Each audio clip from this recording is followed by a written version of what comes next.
Skylar Annette Neese was a 16-year-old high school student from Star City, West Virginia. She was described by family and friends as bright, loyal, and full of life. On the night of July 5, 2012, Skylar returned home from her part-time job, kissed her parents goodnight, and went to bed, unaware it would be the last time they would ever see her alive. Shortly after midnight, Skylar climbed out of her bedroom window and got into a waiting car. Surveillance footage later captured the moment. At the time, no one knew where she was going or who she was meeting, and authorities initially believed she had run away. The people waiting for her were her two closest friends, Skylar, Eddie, and Rachel Shove. The three girls had spent years together, sharing secrets, inside jokes, and everyday teenage experiences. To the outside world, they appeared inseparable. But beneath the surface, resentment had been building. Unknown to Skylar, her friends had already decided they no longer wanted her in their lives.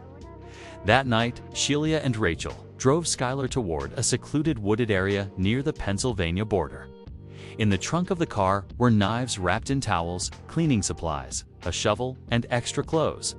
The trip had been planned in advance. Once they arrived, the girls talked briefly. Then, on a silent count of three, Skylar and Rachel turned on Skylar.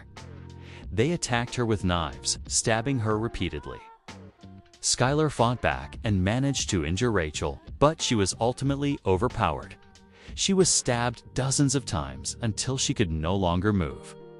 After the murder, the girls attempted to bury Skylar's body, but the ground was too rocky. Instead, they covered her remains with branches and leaves. They cleaned themselves, changed clothes, and drove home as if nothing had happened. In the weeks that followed, Skylar's family searched desperately for answers. Flyers were posted, tips poured in, and the community rallied to bring her home.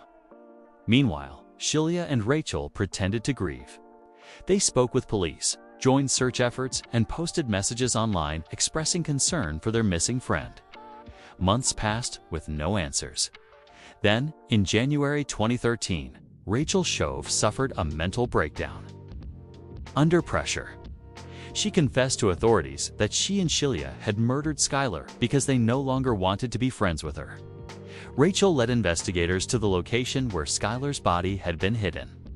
Skylar's remains were found in a wooded area in Greene County, Pennsylvania, nearly 6 months after her disappearance.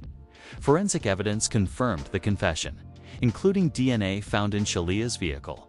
Rachel Shove pleaded guilty to second-degree murder and was sentenced to 30 years in prison with eligibility for parole after 10 years. Skylar Eddie later pleaded guilty to first-degree murder and received a life sentence with the possibility of parole after 15 years. Skylar's case led to changes in West Virginia's missing child alert system. At the time of her disappearance, no Amber Alert had been issued because she was not believed to have been abducted.